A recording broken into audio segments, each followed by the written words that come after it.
If and else are conditional functions inside of R that will run code depending on if the if evaluates to either true or false. So let's take a look at the format below.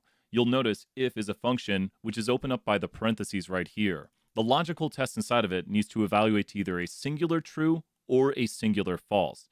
Since it evaluates to true, the code right here inside of the squiggly brackets will run. But if it were to evaluate to false, then nothing will happen.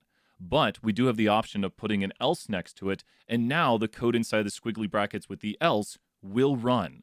So let's do an example down below and see this happen.